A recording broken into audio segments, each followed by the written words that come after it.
The next person coming to the stage is truly a Jane of all trades, because not only is she a comedian and filmmaker, but she is also the one that created the trippy uteri. Like, she's the genius behind that entire idea and all the graphics and stuff, which is so cool.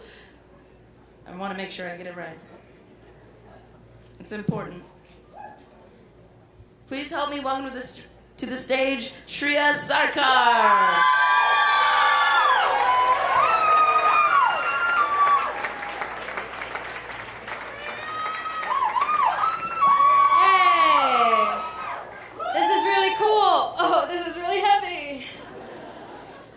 Like a 2-year-old right there. Total non sequitur. Does anybody go to the National Zoo here? Anybody a fan of the National Zoo?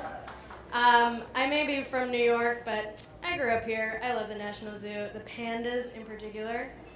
I just read that one of the pandas gave birth, like this week or last week. That's amazing. When I heard that, I was like, soul sister. I really saw myself in this panda whose name I've forgotten. Thank you. Mainly because, like, I'm dark, obviously.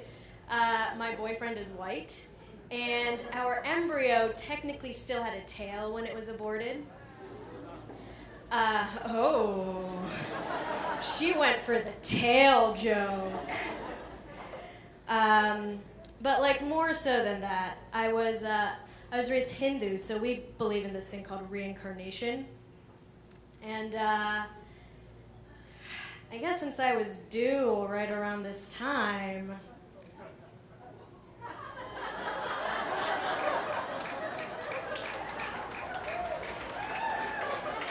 I think I'm gonna go ahead and take credit for this cub. We haven't figured out custody yet, but for now. No, it's weird. Back in December, actually, I was 12 weeks along into my first semester of grad school. And the week of December 15th in particular was like, it was crazy. It was one of those weeks where everything and their mom happens. Like, it started off with a hostage crisis in Sydney.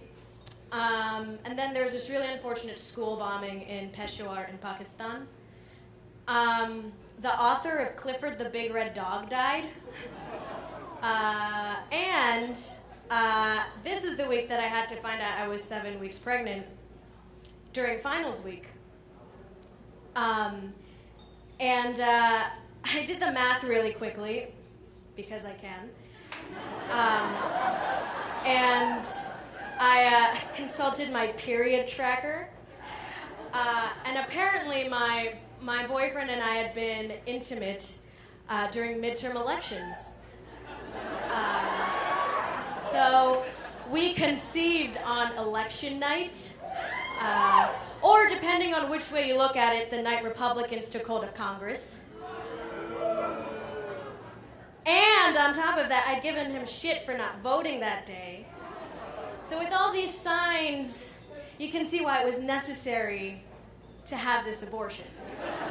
The odds were just stacked up against us. I don't really regret what I did. And I actually immediately knew what I was going to do when I got the news. And the main thing is, like, there's no bigger reality check than an NYU tuition bill. Because right now, I already owe about the first 5 years of my child's life without even having had a child. So, if I'd had a child on top of this, I don't even want to go there. I also would have been due, like, right about now, like I said, which is crazy because I don't even know where to start looking for childcare. But I'm also a Leo, so there's no way. Yeah, Leo's? Great. There's no way I'm sharing a birthday, right?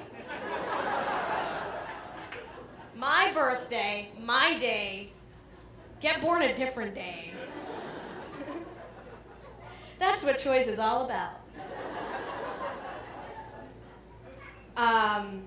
I got my pregnancy test done at Planned Parenthood because... Thank you, Planned Parenthood. Because home pregnancy tests are like $16 at Duane Reade or CVS. And that's like 16 more bucks than I'm willing to invest in potential emotional turmoil. So I'm really glad I went to Planned Parenthood where it is free. And you can find out at no cost. When the counselor told me the news, she was like, "You look really surprised." And I was like, "Yeah, I am. Because I did everything right. I did everything that you're supposed to do to not get pregnant. Like from middle school, through high school, through college.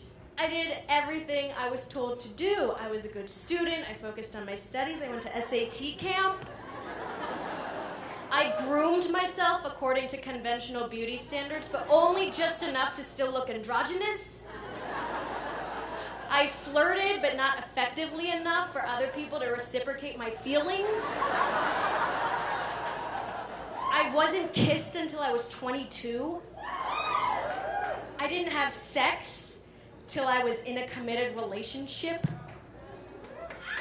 Like, we committed first, and then we did the nasty. But I made sure he was in it for the long run.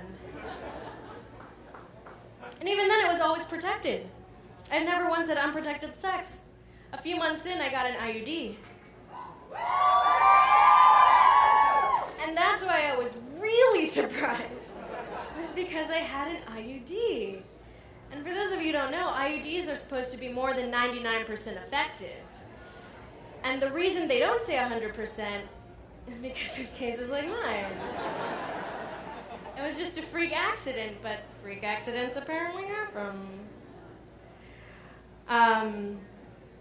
I was really, I don't know, I was taken aback, but I went in the day of my surgery, and the thing about Planned Parenthood is they make it very difficult to say, "I'm having an abortion," an excuse for handing in late assignments. Because my abortion was 10 minutes, but I was there for 6 hours. And they have Wi-Fi in the clinic. So I had to do my homework. I totally have a good joke here and I can't pass it up. Right. I did the math once again. For having something that's more than 99% effective and still getting pregnant, that makes me the 1%. And so for once, I got to take direct advantage of like government plans that directly affect me and benefit me mainly for once, because Medicaid covered my entire elective abortion in New York City. That's only true. That's New York City specific, so don't get your hopes up. But for any New York taxpayers here, thank you. And to top it all off, after everything ended, you know, I got all-you-can-eat graham crackers, all-you-can-drink ginger ale, and on my way out, a taunting bowl of all-you-can-take condoms. And the best part about all of this was, sandwiched between finding out I was pregnant and like an abortion on my first anniversary, no less. It was great. It was fine. What's a better gift than not fatherhood on your anniversary? My main point was, sandwiched in between was this, I got to do something I'd wanted to do for a really, really long time, which was, I went to go see the New York Philharmonic at Carnegie Hall play Handel's Messiah. And yeah, some very cultured people here who are like already at the punchline.